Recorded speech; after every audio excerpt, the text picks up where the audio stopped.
How did the idea of premiering it in this city come about? Venice, I think, is a perfect location for this exhibition. And how I see Venice is that it exemplifies the in-between space.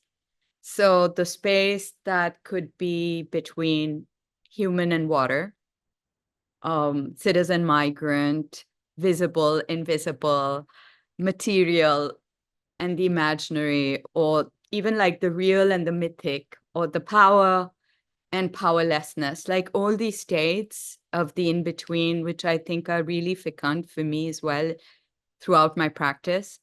I've always tried to understand how to play between the binaries and how to define that specific space.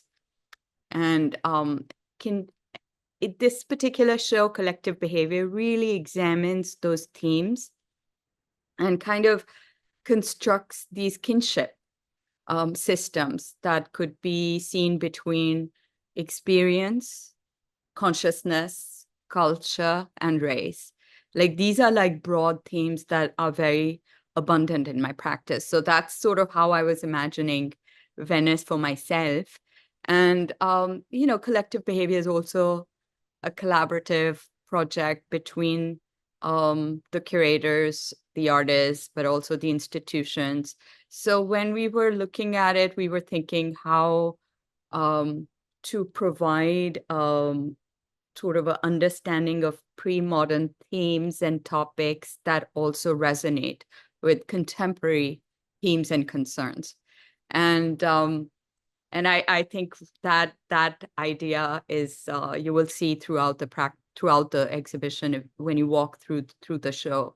It comes out in multiple ways. Venice is also about being a power broker, and it has such an oscillating history of wealth, culture, trade, migration, and collective behavior considers the sort of Western relations within the colonized histories of Central and South Asia, the global South, but also the wider Islamic world.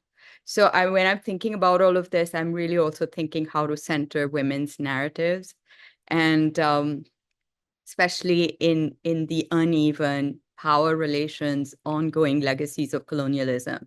So I think all of that, taking like a very global feminist perspective, there's gender, there's body politics, but each work in the show really examines the feminine form, feminine presence in religion, in art, in society, and sort of like going around that conceptual, material, physical space for me is really the in-between, sort of to say the lacuna, the unknown, the erased, or the absence, or the untranslatable, or the unknowable. Like that for me is a very fecund notion. And I projected all of that to this idea, the elusiveness of Venice in the manner that it, how it has come about, its entire history. It offers that in-between space as well. And when you mention the history of Venice, the palazzo that you're working in is really a product of that history, especially the relationships that were established between the East. And when I mention relationships, I mean like trading relationships. And in particular, one of the owners of this palazzo, Niccolo Soranzo, was a Venetian official whose wealth was accumulated from trading goods in the East. So with that sort of loaded space and like sort of emotionally and politically, but also sort of architecturally, how did you work with the curators to plan the show? Yeah, I think the broad questions are, how does time, how do you engage with time? How do you engage with language? The questions that are really at the core of my own thinking, like how can art remain valid over time across different languages, different geographies and histories, but like also where does the power lie in an image, and who polices the control of cultural knowledge?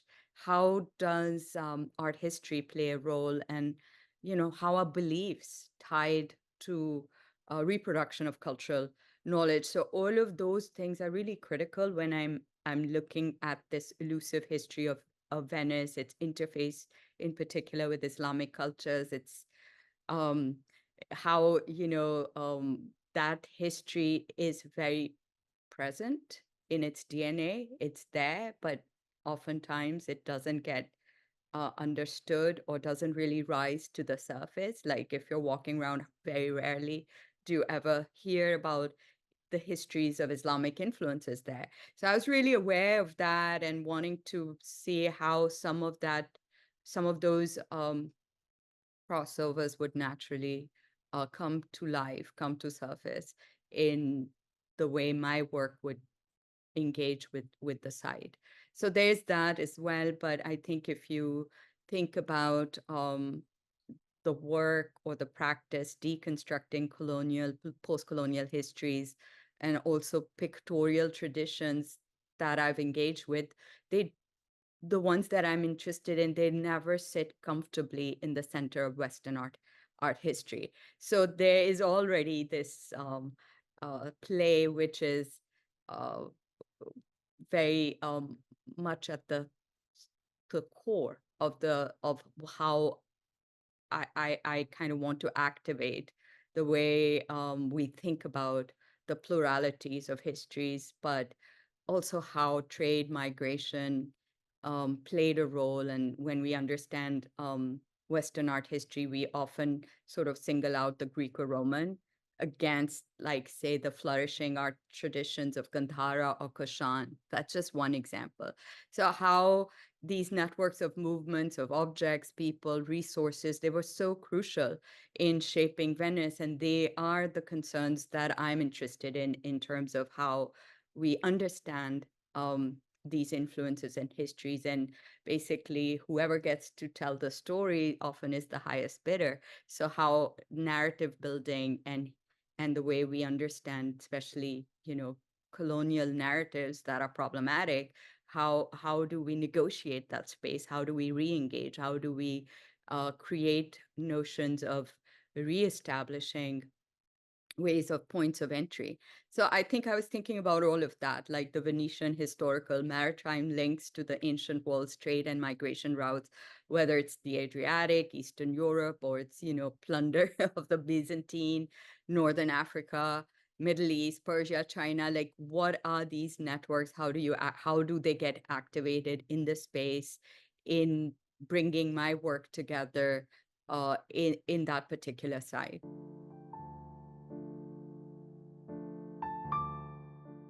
To really go into the show, it's organized thematically, and it includes a work called The Scroll, which has been described as your breakthrough work, which speaks to the major shifts in the miniature department at the Lahore National College of Arts in the late 1980s.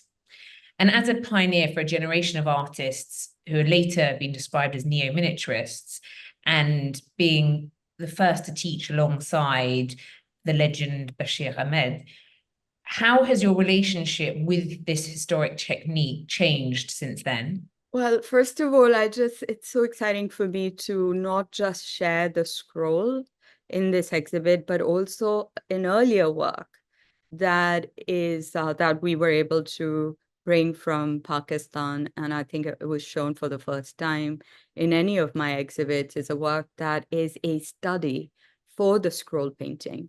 And the study is in a very large format. It's about 6 foot tall, and it's done in collage.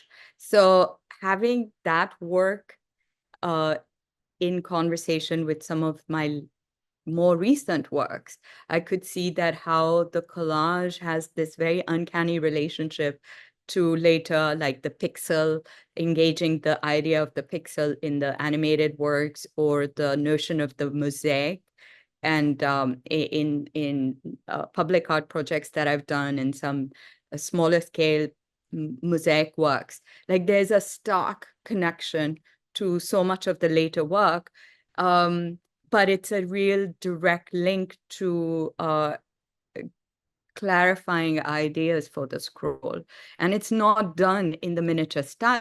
It's done in a very painterly manner using collage. So I just wanted to show that so that there's not this excessive fetishization on the manuscript painting, which of course is like something that marks my identity and I've been involved in it at a very emotional level for years.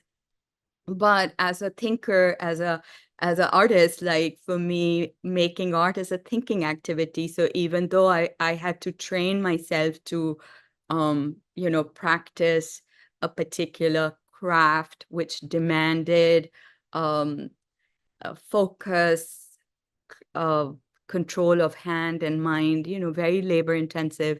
And even like the scroll itself took whatever, more than a year and a half to make.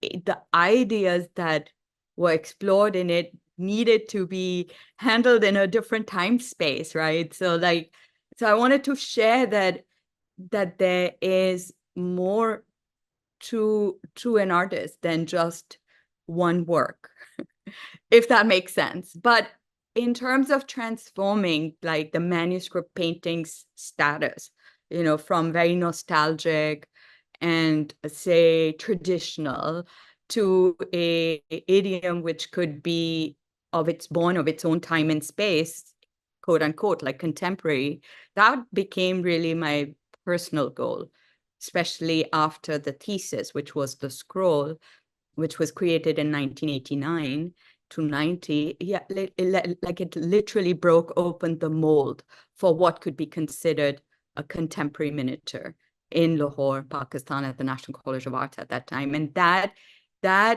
is a turning point in Pakistan that eventually, decade plus later, was called the neo-miniature painting movement. But it did lay to rest this debate about traditional miniatures' inability to engage the youth. So the early works that I was making, I was still a teenager. And, I started teaching right away, like the thesis miniature, the scroll alongside 20, 30 other works that I made. It got such national attention in Pakistan that I was asked to come and teach even before the convocation happened, because there was a delay in the convocation. The convocation happens later because I think they wanted to invite Nawaz Sharif, who was the prime minister then, to the convocation. But I had already started teaching in March of 1992, and imagine having a very young student that has just graduated and starts to teach alongside the master painter. That signaled to the young people around that this was a form that had potential, that was full of vitality, that could be used as a means to re-engage how we understand our cultural histories and traditions. And you don't have to blindly just follow. In that time, it would be abstract expressionism of the 1980s. So how to sort of shift that understanding of politics around high art, low art, who gets to determine those politics.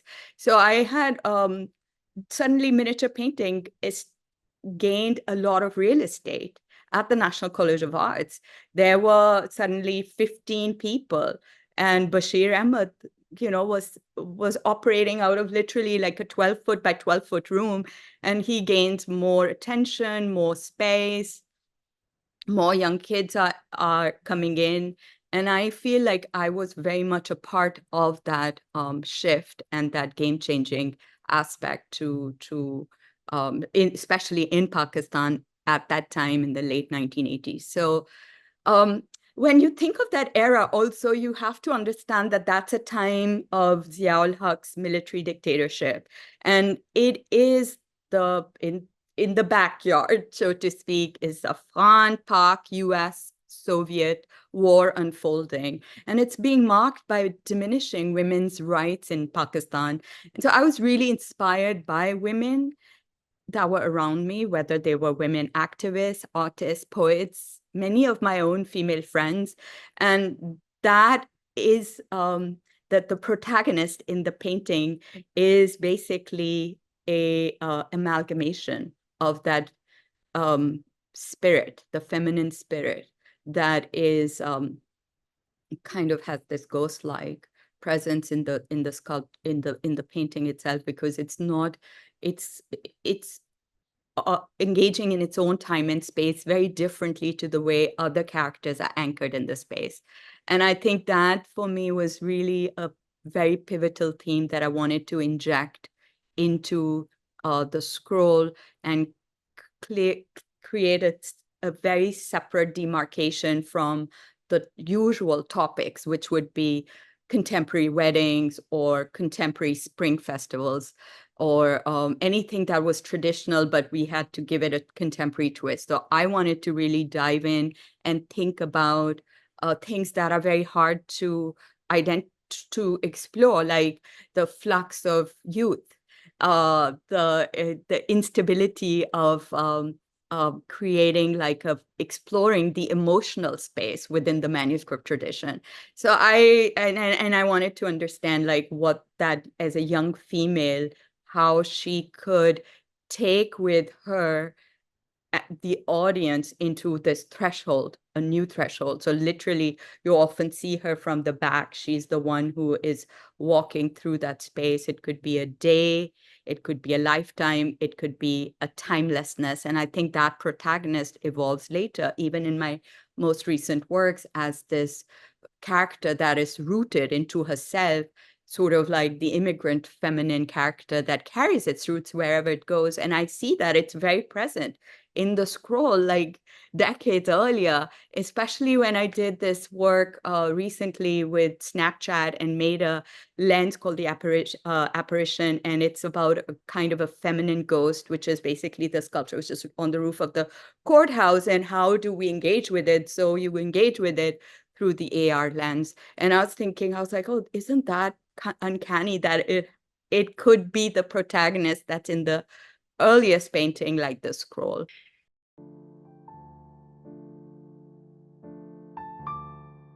One of your figures, one of your amazing, like what I would call like the sort of interconnected tendril figure, was the basis of a monumental sculpture called Witness that was made for the University of Houston. And its installation alone sparked protests by an anti-abortion lobby who interpreted the form as, and I quote, a satanic abortion idol. The opening event and artist talk were cancelled by the university, and an accompanying video work was also not put on display. And then, shockingly and disturbingly, over the summer, the piece was intentionally beheaded.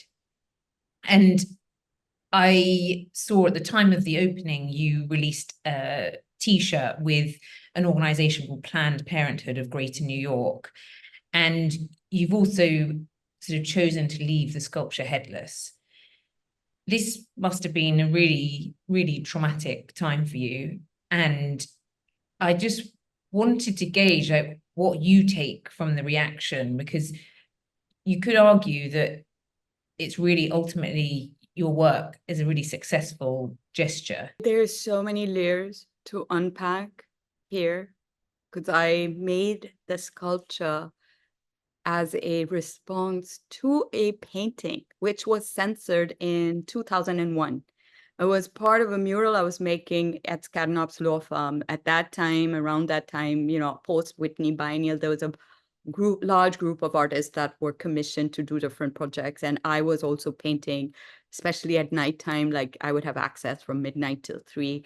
And I was making this work, and, you know, it's going on for several months. And then 9/11 happens, and I was basically asked to come and remove a couple of panels. And there was this one particular panel that looked at this very ubiquitous image of the power of law, which is often like, you know, a feminine character. Of course, it's very classical Western. So it's a white female wielding a sword, and that's often seen as a power of law, or the image of law. So I was like playing on it again from a South Asian perspective and looking at it, and suddenly it was a threatening image because of the shift of race. And post 9/11, suddenly I was like, oh, this image is inciting violence. And I was like, this is insane. This is kind of so crazy. So I was asked to remove, and I decided to walk out of that project. So anyway, that whole background is also quite interesting because that work sits in storage for decades. And then I was working with a PhD student, and they were like, why don't you tell these stories, remove that work out of storage and learn, like, and I was like, oh, can I do that? Again, so exciting because I teach a lot. So I often enjoy how young people think about, how it encapsulates their thinking. So that was an experiment. We pulled out that work, and I was like, okay, let's put it in shows, though it's still not complete. And that backward reflection inspired me that, oh, how could I make a sculpture of that particular painting? And also to bypass some of the restrictions that come along with the painting, right? Especially works on paper. Works on paper will often reside in storages. And I had a sort of a survey of the 90s, particularly the 90s work, which was at the Morgan Library and other institutions, but it was organized by the Rhode Island School of Design's museum. And some of this work that I had made when I was really just sort of in the 90s was up, and I was seeing it also for the first time. And when I was looking at some of the collections that the work was incredible institutions in the West, but not once had I seen any of my work ever on display in any exhibit. So it's also this really deep sense of like, how as Asians in such a black and white West, especially in the US, like, are you just a token representation? So what it meant that this work was in collections, but never to be seen. So I was like, how can I bypass these limitations or these restrictions that come along to a painter, or in my case, to an artist that explores works, makes works primarily on paper? And I thought that that's what activated my desire to make a sculpture. I took an image out of my old painting. It was like a 2-inch image, and then another work, this censored image, and went on the journey to make sculptures. And and so it's also really a very successful case study.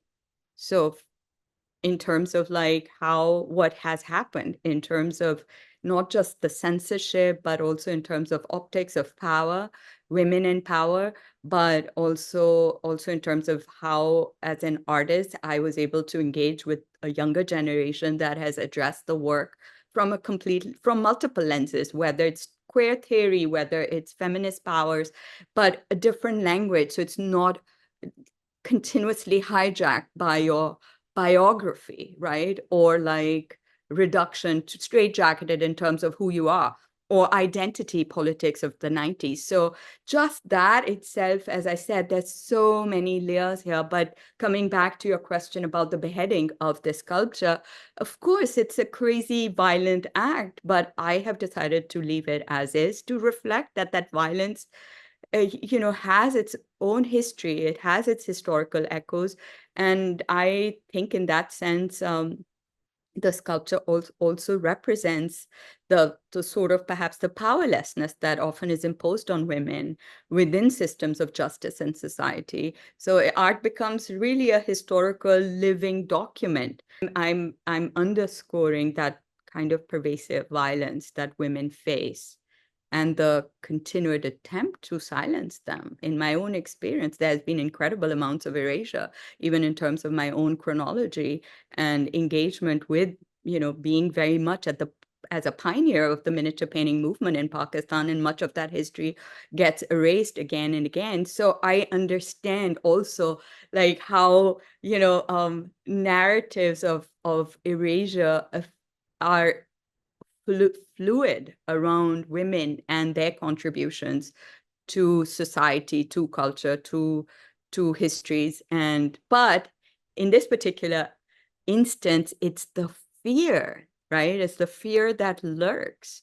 And so that fear has driven or has been instrumental in the protest against the peace, the fear of women's autonomy, agency in spaces of power. The sculpture's themes are not about abortion, as was falsely claimed, but about resilience, about justice, about the strength women carry with them. And, the collar is a nod to the feminization of the judicial black robe, but it's also Ruth Bader Ginsburg's, who's very instrumental in feminizing that. But Sandra Day O'Connor, the is also part of that history. So a nod to that is, for me, again, like feminization of the black robe and not a memorialization of Ruth Bader Ginsburg. So those are sort of shifts and fluidness in terms of how, for me, art is essential. Art for me is not just an illustration of a single idea. Art is it has a very broad network of thinking, and it exemplifies, this piece exemplifies the fissures in the country right now. And in that way, I feel it's really a very successful work. I'm not interested in benign public art projects anyway, but I think the image of justice as a woman has been obviously present for centuries, but women only gained judicial voice in the last one. So despite years of women's struggle for legal, socioeconomic, political activity, whether it's gender biases, they still continue and they create barriers for many women. So whether it's like the health or education rights or economic opportunities, gender violence, race, class discrimination, all of these things are there. And as an artist, I'm a female artist, but I'm a female, I'm a participant in this world. So all of that is going to filter into my thinking, though the work is not an illustration about it. The work is really, as I said, it's also a case study of how the painting, what happens to a painting if it's made into a sculpture. The other thing I wanted to say was that, there was a lot of rhetoric around the sculpture by Fox News or Tucker Carlson and other people. So I think a lot of the talking points were picked up. So people may not necessarily have seen the work, but were responding. So all of that kind of like aggressive projection, it's just another very interesting way to understand how, fear lurks, especially when people perceive women and optics of power.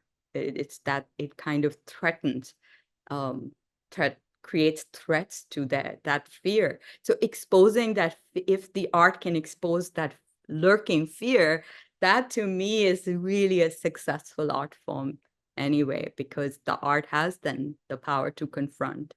And in this case, the violent reaction, only further demonstrates how deeply sort of these conversations are needed.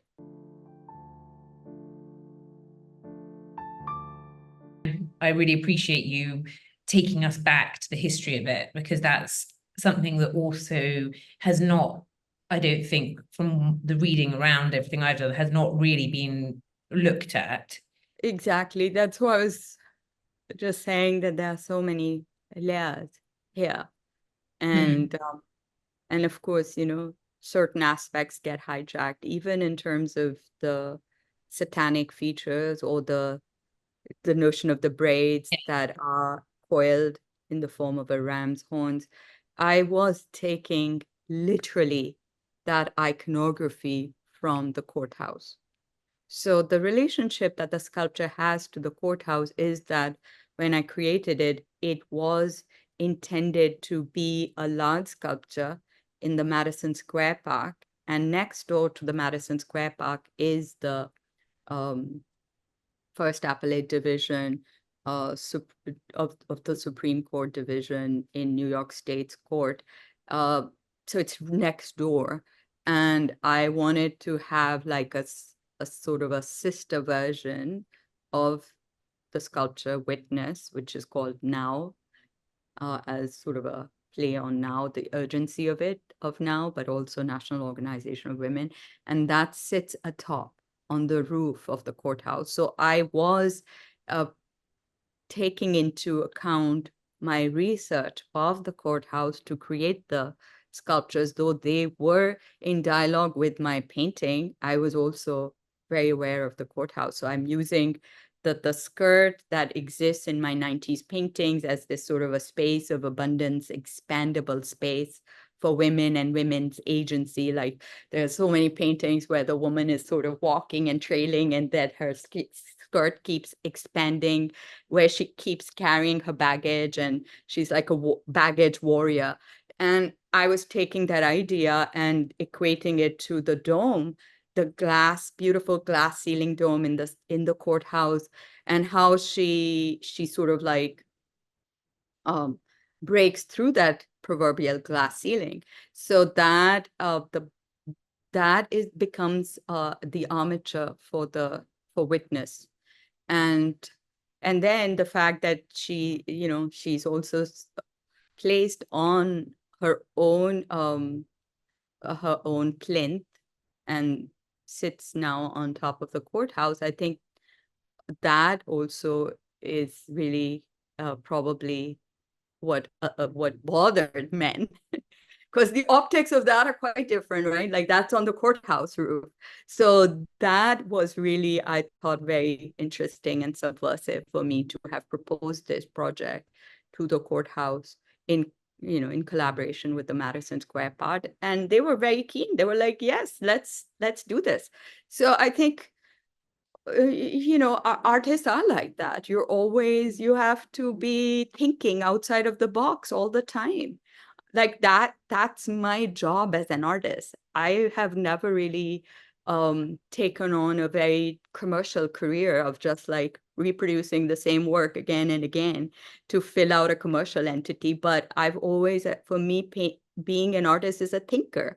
I have to start from scratch for each and every work, and really to think again and again and understand why I'm an artist. Like it's a very really significant, important responsibility. And for me, I take it really seriously. Like I have to dwell, think, research before I have clarity, and then also like, no complacency, but collaborative spirit, and how to really come up with forms that are that also engage in like a masterful way of visual language. So it's, as an artist, that's my language. Words are not necessarily my language. So I have to really create a dialogue and communicate through the visceral nature of the material and the transformation of material, but also how else. So how else to think about, activate other aspects that are, present in society and culture. And not every artwork that any artist makes is going to be able to be successful in all of such aspects. But at least as an artist, you can aim to do that. You can, like I thrive in that desire to aim to like find like be able to like engage with all the multiplicity there. And so, and to see then how the work has unfolded over 2 years is really and I can see it in a very objective way. And of course, its violence has affected, like, there's a sadness to it, but that's why I had no qualms writing op-eds to counter and to put into play, like, like what are our institutions doing? We can't just kind of like accept censorship. We have to speak back. So I think in that way, for me, art plays a role. It has to play a role in opening up discourse, in allowing discourse to flourish, and in ways. So it's always it's exciting. Have you Have you ever felt your agency compromised as an artist? I think that's that's what I try to do, is like, how can perhaps the female be the redemptive or the counter to the culture we live in. We live in a very capitalist societies, Don't tell me like it's different elsewhere. We all function and participate. That's the nature of the world. It's shrunk, resources have shrunk, everything. It's like we are in that system. So I often think that how to be inspired by, feminist thinkers, radical female poets that allow us to think of ways of being in the world that are not just hyper masculinized. So perhaps maybe in that way there is this idea of like using the female to counter the extractive nature that affects us in so many ways all the time. And even if you think about, like I said earlier, like um the in-between space. So whether it's the migrant, citizen, women, power, the artists, the colonized, all of us that we are caught in this world, in this space, which is between artistic vocabularies, between cultures, between practices, between histories. But if you think that this sort of power is exercised across nations, across boundaries, through the networks of corporations or supranational institutions, like it's all like it's an extension of that empire, right? It's expressed across these divides and nations in a very transnational ideology of global privatization. So all resources are gathered in the rubric of monetization, whether it's language, whether it's art, whether it's labor, whether it's human intelligence. And so much of the works in the show speak to that, whether it's Disruption is Rapture, Reckoning, The Last Post, Empire Follows Art, States of Agitation, Parallax, The Last Post, like all these works that I've done over a period of time, they speak to these politics, or the power, maybe whether it's from the time of East India Company, and it's not all that different to our present times. So when I think of that, in there is definitely a thread of resistance, which how I have imagined it is the space of female thinking and being that pushes back at some of this.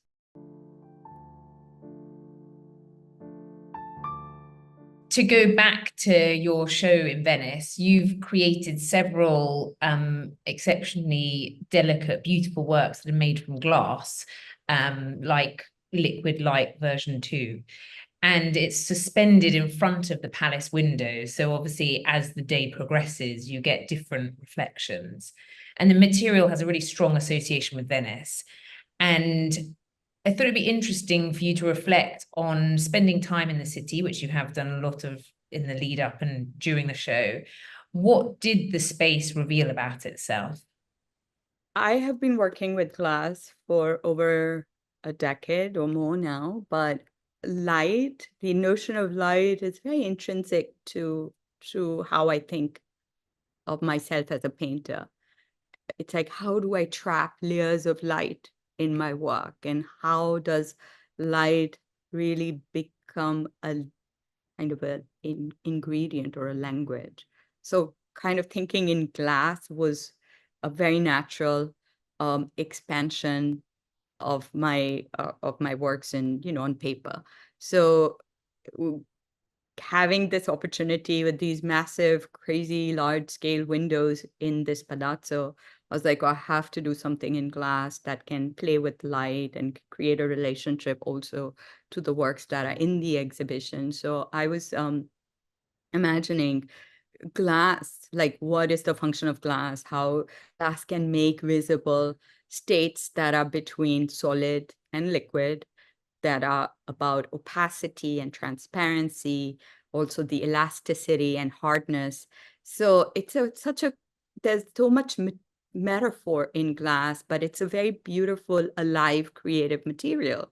So that's how I was imagining that glass becomes almost like a lens.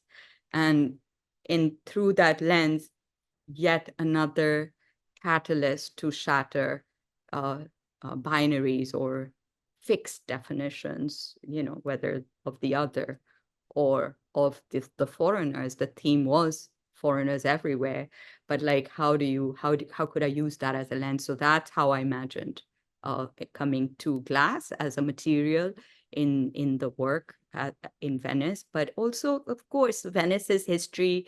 It's linked to glassmakers. It's linked to Islamic glassmakers. It's origins that date all the way back to, I guess, the molded glass that would have been used for illuminations, and then Byzantine, its engagement with the Middle East, Orient. There has been such an identity to Venice engage with the glass. So how could I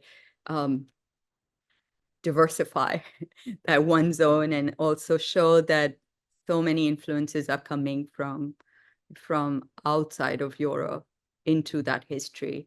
So that when I was thinking about the threads of glass, I was thinking also about fabric, about lace, about paper. So I kind of started by making these pulp paintings and pressure prints and collagraphs, etchings, using fiber and lace and kind of the fluidity of these materials, and then drawing being the connecting tissue.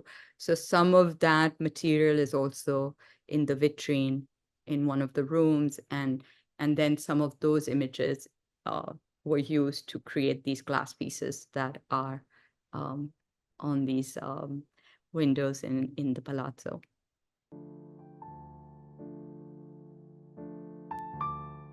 And I presume, will they also find a home when the show is in America at the museums? The works that are on view in Venice are, I think, 1/3 of the works that will be on view when the show opens in Cincinnati and Cleveland museums. So it's a much larger show. So Venice was sort of an excerpt of that larger work. So all the works in Venice will also be on view in the show when it opens in February of 2025, and then it's going to travel.